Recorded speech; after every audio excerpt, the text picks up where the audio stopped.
Its backstory is full of tragedy and despair. Created by the Filipino artist Juan Luna in the late 19th century, this piece is believed to depict Luna's wife, Paz Pardo de Tavera, but the story behind this piece is anything but romantic. Luna, in a fit of jealousy, tragically killed his wife in 1892, believing she was having an affair. But he didn't just claim Paz's life, her mother also died and her brother was severely wounded. The painting is said to be haunted by the spirit of his wife, vengeful and angry for the way her life ended. In 1987, the portrait was displayed at an exhibition at the Metropolitan Museum of Manila. During the opening night, something strange happened. The light bulb above Minovia exploded, plunging the painting into total darkness, while the other pieces remained brightly lit. And those who have owned the portrait claim to have experienced some odd things. While one owner went bankrupt, while another suffered multiple miscarriages. We all know Edvard Munch for his famous painting The Scream,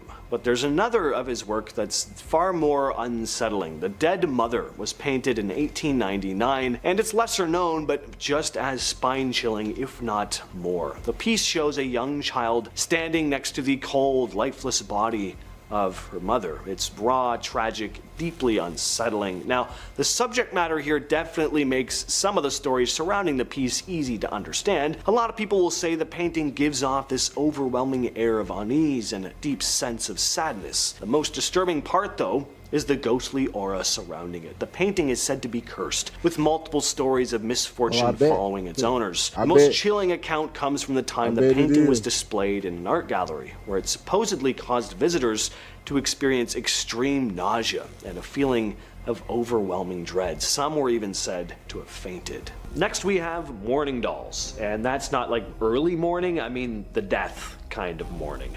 Mourning dolls were a thing in the Victorian era, and back in those days life was incredibly tough, especially with the rampant diseases that led to she used to get the life-size ones too. But I ain't never liked them shit. Get them shit the fuck up out of here. It's something about with me and dog. I hate dogs, bro.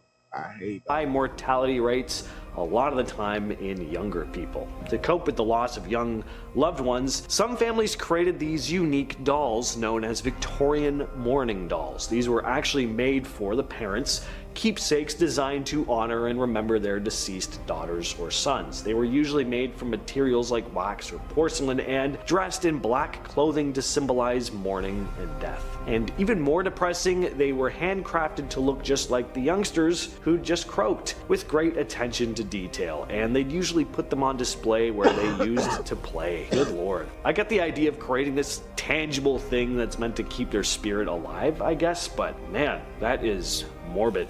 To say that some of these things must have been cursed would be an understatement. Oh, mannequins, don't they just make you want to leave the store immediately? A lot of the time they're just faceless figures now, but they used to be a lot creepier when they were made to look more like people, with like eyes and noses and lips. Yeah. Well, no mannequin hits that unsettling uncanny valley thing more than La Pascualita, an eerie mannequin that's become a must-see attraction in Mexico. This mannequin is known for its very lifelike appearance, and some people believe it might be more than just a display piece.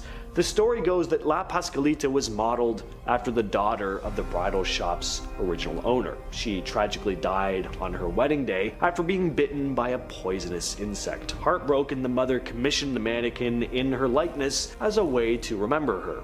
But there's always been this rumor or urban legend that La Pascualita isn't a mannequin at all, but a preserved corpse. Some claim they've seen her move or even heard her whisper. Plus, the thing is just so eerily lifelike, especially for a mannequin. I mean, just look at that hand.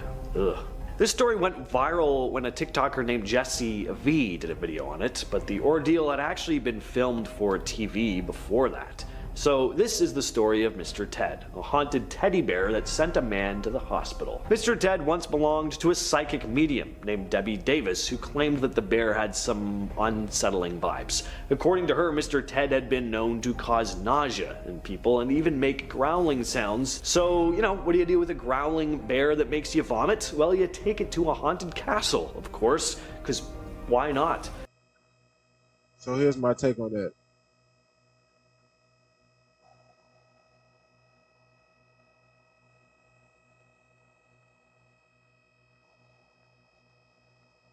crazy how now y'all know some of these things in these movies is related to real life events.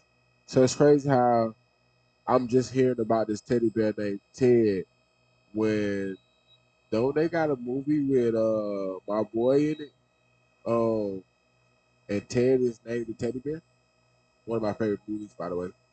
So shit no shade whatsoever. But I'm just saying. Bolsover Castle is famous for being one of the most haunted castles in England. A team of 3 volunteers then agreed to spend the night in the castle with Mr. Ted just to see if there was any truth to the story. They set up their experiment with Mr. Ted sitting on a chair next to them as they tried to get some sleep. Paranormal expert Joe Lockwood was on hand, observing from a nearby room. Well, around 3 a.m., the team lost connection with a camera, and during this weird period, one of the producers working on the TV experiment suddenly fell ill and had to go to the hospital. After this, the bear was buried in a secret location about 30 miles from its owner's home in Manchester. Fingers crossed it doesn't crawl out of its grave to growl and upset any other innocent stomachs ever again. Okiku is a haunted doll from Japan with a really tragic backstory.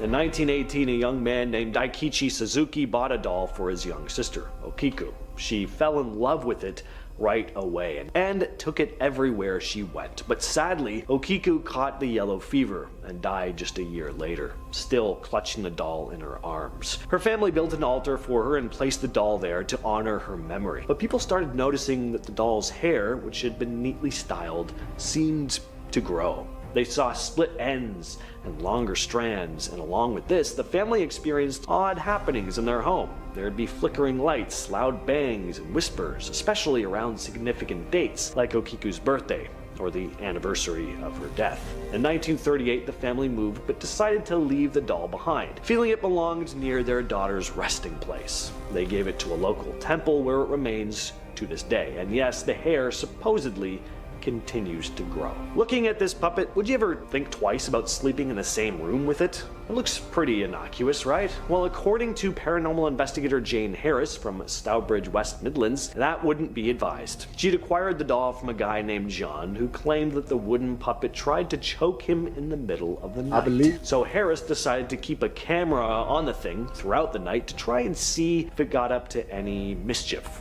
Well, one night, it did. On camera, she captured the string with the cross attached, which operates the puppet, slowly moving upright on its own before falling back down in the case. Harris stated, "I've never had anything as exciting as this. I've caught pictures of mists, orbs, and shadows, but nothing as physical as this video evidence." The previous owner, John, had grown up with the puppet, which belonged to his father. He said he never liked it either, that it always gave him the creeps, and that whenever friends came to visit, they'd never want to get near it. And then, of course, there's the choking incident. After John's father had died, he was clearing out his belongings, but ended up keeping the puppet, which he left on the drawer by his bed. And that very night, the incident occurred. He said, quote, "I was wide awake in bed and thought I saw a shadow move from one side of the window to the other, and worried something was trying to scare us. Then, without warning, my throat suddenly went really tight. I've never had anyone's hands around my throat before, so it was really scary. I tried to wake my wife, but it took her ages to come around. When she did, I remember looking straight at the puppet sitting on the drawer near our bed and realizing it was him." We've all heard of Robert the Doll. Well, how about a spooky first-hand account? This story comes from Reddit user Sublime Sloth, who posted this story along with a photo. They wrote, "Long story short, friend's sister went to the Robert the Doll exhibit in Key West and didn't believe the curse. Apparently flicked it off and took a photo without asking permission. Started having terrible luck. Photos messed up, eerie feelings of being watched, etc. This photo was taken after a conversation talking about how she felt that Robert was following her and had something to do with her string of bad luck. Someone jokingly took the photo after invoking Robert's name to see what would happen. 100% real and not photoshopped. She immediately wrote a letter apologizing to the doll the next day. Nightmare fuel. Had this photo for years and show it every time the topic of ghosts comes up." I don't know, what do you guys think of this one? Let me know in the comments. Did you get super sick of the movie Frozen 11 years back? God, that was over a decade ago. Well, at least you didn't have to go through what this next family did. In 2013, the Bedonia family in Houston brought an Elsa doll from the movie Frozen for their young daughter. Now, at first, everything was normal. The doll sang and said cute phrases from the movie just like it was supposed to, but then things started getting weird. According to Emily Bedonia, the doll started doing stuff like switching between English and Spanish, and for the next 6 years, the doll never once needed new batteries. Not that it even needed batteries at all, because apparently it would even say things when it was supposed to be off. So naturally the family decided they'd had enough of Elsa and her weird antics, so they decided to let it go.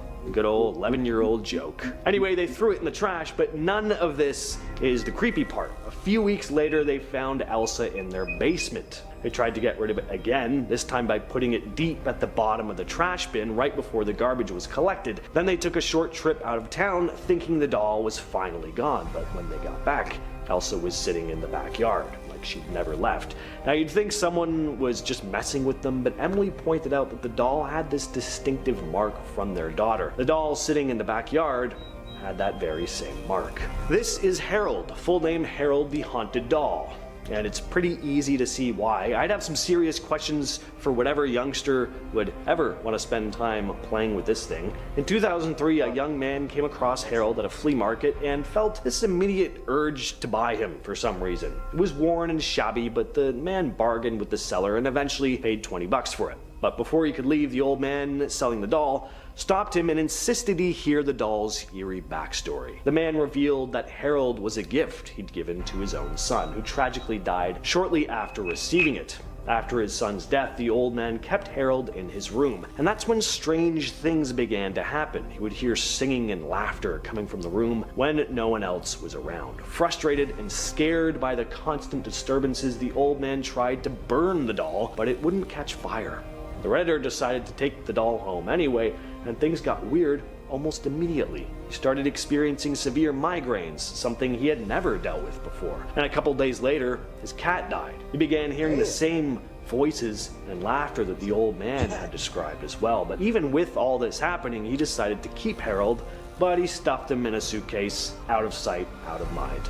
And I guess he couldn't burn it, you already knew, but I would have definitely not kept it in a suitcase. I would have driven it out of town and left it in the woods. The Swamp Dolls. It sounds like a great name for a band, but you know, that's not where I'm going with this thing. So in 2014, police in Alabama stumble on a very odd scene in Bear Creek Swamp. They find 21 dolls, most of them antique porcelain, all stuck on bamboo stakes and standing upright in the middle of the swamp. The dolls were discovered on land owned by a timber company, but when the police tried to reach out to the company to get some answers, they never got a response. The police also tried to track down who put the dolls there, but they came up empty-handed. Now, this wouldn't be all that eerie if Bear Creek Swamp didn't already have somewhat of a spooky reputation. People who visit the swamp have reported hearing disembodied voices, seeing strange orbs, and even spotted unidentified creatures. There's also an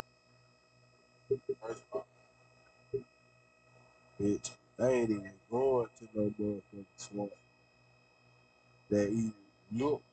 I don't give a fuck that motherfucker got these two right here on the tree. Bitch, I ain't even, I'm not even getting out of the car.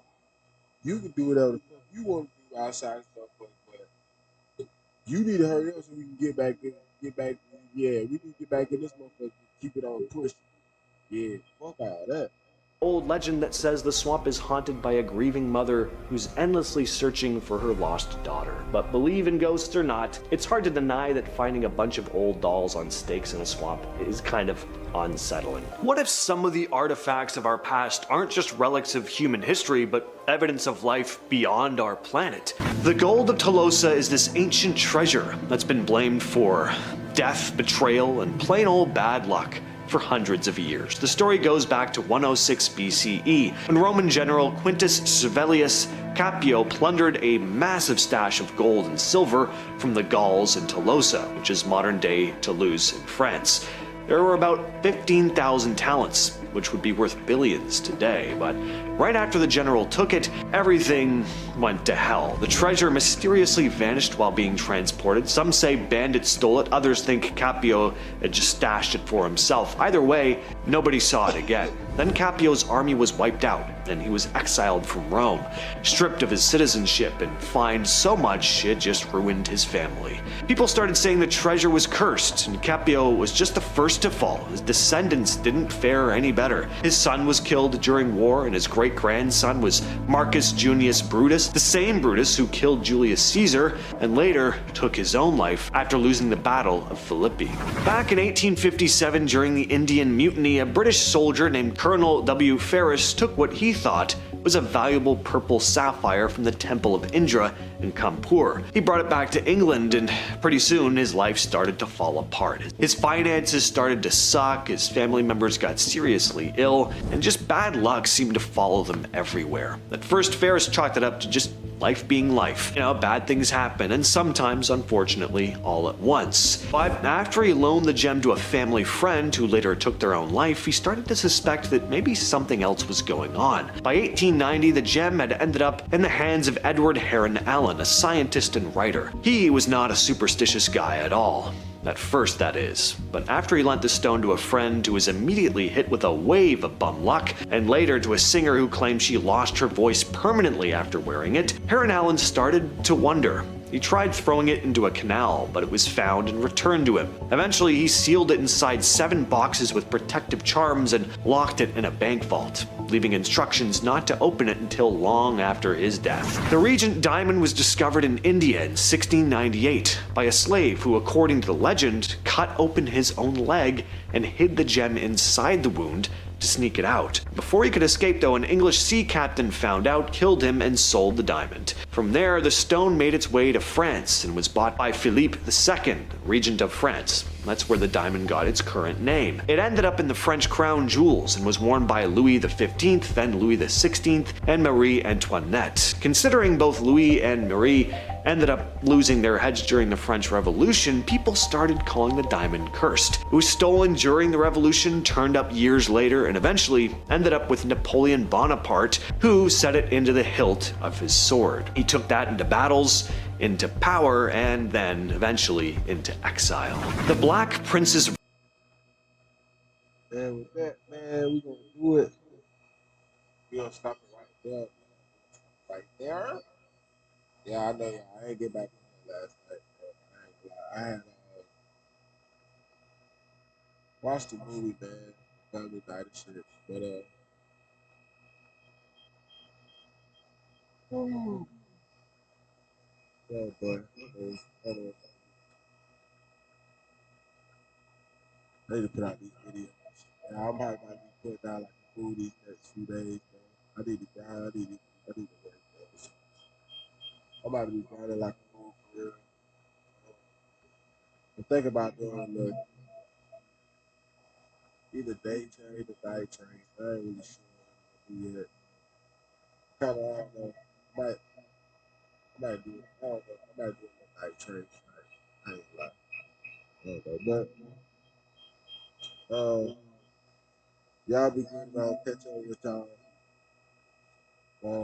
Like I said, man, keep me in y'all prayers, man. Make sure I get the fuck over whatever the fuck this is. Um, yeah, I'm gonna catch y'all later on tonight, man. Y'all be good, y'all. I'll catch y'all tomorrow. But I definitely stop here. Definitely. I may stop in here midday. I don't even know. It just may be how I feel. I might do what I need to do right quick. I might end up taking it down. I might not, and I might just get back on it for real. It all depends. But I don't know, man. It's business. I catch y'all later on. Though. Y'all be good, man. I love y'all. Peace.